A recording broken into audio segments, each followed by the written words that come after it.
Charles Whitman. Charles Whitman was the Marine turned student who turned the University of Texas Tower into a sniper nest in 1966. From a gifted Eagle Scout with a brutal, domineering father to a man spiraling under headaches and rage, his autopsy found a tumor pressing his amygdala. This is biology elbowing psychology like two drunks fighting over the steering wheel. The attack lasted roughly 90 minutes, 17 died, 31 were wounded, and a nation saw the blueprint of the modern public massacre unfold in broad daylight. Myth to shred. The tumor is not an absolution, it's a variable in a storm of control, violence at home, and practiced marksmanship.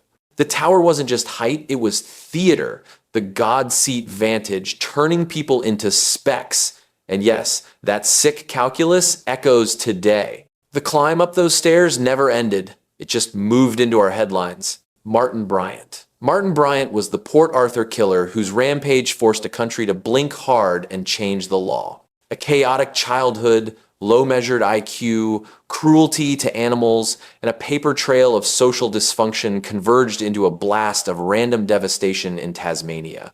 The attack occurred in 1996. 35 dead, 20+ injured, 2 rifles, 1 country resolved. Australia's answer was Surgical National Firearms Agreement, swift bans, giant buyback. A political system acting like a spine instead of a wishbone. No clean motive, only carnage, attention-seeking shadows, and a courtroom that locked him away for life. The ugliest truth? Sometimes there isn't a manifesto, just a void that eats everyone else's air. Eric Harris and Dylann Klebold. 2 suburban boys with propane bombs that didn't detonate and a plan built for spectacle, not survival. When the cafeteria bombs failed, they roamed Columbine High with shotguns and carbines, killing 13 and wounding 21, then ended it in the library. Harris reads like controlled fire, grandiose rage, calculated malice, while Klebold sinks like a stone depression, self-loathing, fatal romance with annihilation. The myth that bullying caused Columbine is a narcotic for simplicity.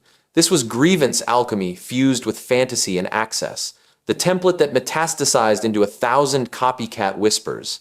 America learned lockdown drills, and teenagers learned the geometry of desks as shields. Seung-Hui Cho. Seung-Hui Cho. The Quiet Storm with chain doors and a timetable, killing 32 and wounding 17 at Virginia Tech.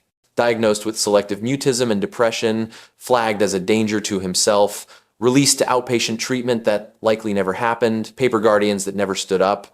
He mailed his own mythology to a newsroom mid-rampage, then turned classrooms into traps with simple chains and time. The system learned mass texting, threat reporting, and campus-wide alerts. None of that resurrects a single lost voice from Norris Hall. He wanted to be seen, and the horror is he predicted exactly how we'd look.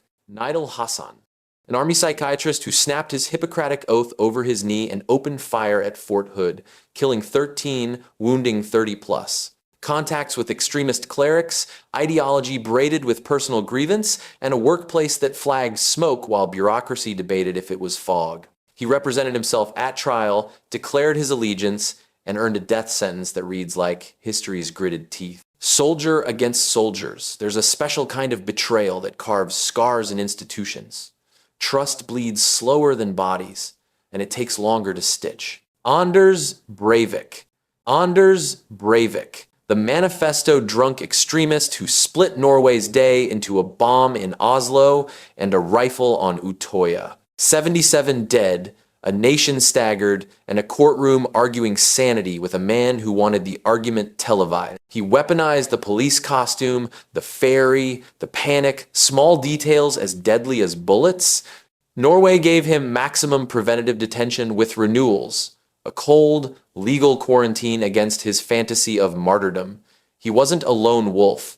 He was a megaphone for a chorus that pretends it's a whisper. James Holmes. James Holmes was the neuroscience dropout who turned a midnight screening in Aurora into a trap, complete with booby-trapped apartment and body armor theater. 12 dead, 70 injured, smoke grenades and semi-automatic fire carving panic into a stadium of seats. He pleaded not guilty by reason of insanity, Experts agreed on illness, the court insisted on responsibility, and he received life without parole. The randomness felt designed to break the social spell of safety. Everyone in the dark, everyone a silhouette, everyone a target because they dared to share a story. Adam Lanza. Adam Lanza was the withdrawn son who killed his mother, then annihilated Sandy Hook 21st graders and 6 staff using weapons she legally owned. Years of isolation, online fixation on mass violence, and access that turned obsession into catastrophe. No single motive, just a convergence of untreated deterioration and tools that never should have been reachable. The aftermath rewired school security and our vocabulary of grief. Parents turned into policy analysts overnight. He left no solution, only a crater where children's futures should be, and a country arguing at the edge of a grave. Elliot Rodger. Elliot Rodger was the self-anointed supreme gentleman who stapled misogyny to fantasy, then killed 6 and wounded 14 around Isla Vista in a spree of knives, bullets, and a BMW. He uploaded his manifesto and a video like a cursed audition tape aligning with incel dogma that recodes loneliness as entitlement. A welfare check days earlier met a polite mask and missed the abyss because performative normalcy is the best camouflage. This is what happens when grievance weaponizes gender and the internet becomes a greenhouse for rot. Dylann Roof. Dylann Roof was the white supremacist who sat through Bible study in Charleston, then executed 9 black worshippers at Mother Emanuel to spark a race war he could never command. No organization needed just propaganda, a handgun, and an ego marinated in hate. He spared one survivor to carry his message, as if terror were a brand needing a spokesperson. Convicted of federal hate crimes and sentenced to death, he became a monument to cowardice wrapped in ideology. The sanctuary wasn't just a location, it was a challenge, and he desecrated it with bullets. Omar Mateen. Omar Mateen was the security guard who pledged allegiance during the Pulse nightclub siege, killing 49 and wounding 53 in hours of terror and confusion. Prior FBI interest, a SIG, MCX, and a Glock, calls from inside the club turning the phone into a confessional. Early narratives swung at motives, anti-gay bias versus extremist alignment, while investigators found no credible double life in gay venues. It was the deadliest attack on the LGBTQ+ community in U.S. history at the time, and a grim lesson in how ideology scavenges whatever target promises headline. Stephen Paddock. Stephen Paddock was the high-stakes drifter who turned a Las Vegas hotel suite into an 11-minute war on a music festival below. 60 dead directly, later reclassified to account for linked deaths, and nearly 900 injured. Cameras in the hallway, an arsenal staged like a showroom, method without manifesto. The motive file is a blank page that mocks theory, infamy, grievance, decay. Pick a ghost. Sometimes horror is logistics plus solitude, and the scariest word in criminal psychology is unknown. Nikolas Cruz. Nikolas Cruz was the expelled student who returned to Marjory Stoneman Douglas with an AR-15 style rifle, killing 14 students and 3 staff, injuring 17 more in minutes. Red flags littered his life, behavioral issues since preschool, violent posts, and a community that feared he'd be the one. Yet he moved through systems like smoke through vents. He pled guilty, received life without parole when jurors rejected death, and became the rare mass shooter to stand a full public reckoning. The kids he didn't kill became activists. The ones he did became names we recite to keep them from being numbers. Brenton Tarrant. Brenton Tarrant was the live-streaming zealot who attacked 2 mosques in Christchurch, killing 51 and wounding 40, turning worship into a battlefield for an audience. He wrote for copycats, praised Breivik, and tried to make the algorithm his accomplice. New Zealand answered with swift gun reforms and the first life without parole sentence in its history. The point was theater, recruitment, contagion. The counterpoint was a nation that refused to let him be a brand. Violence traveled at broadband speed, and the country cut the cord. Salvador Ramos.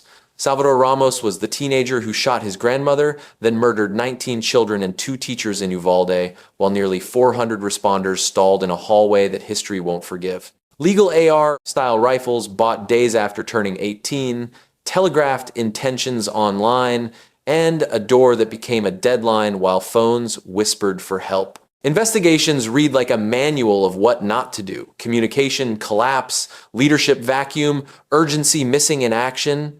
When systems freeze, The clock becomes a killer too.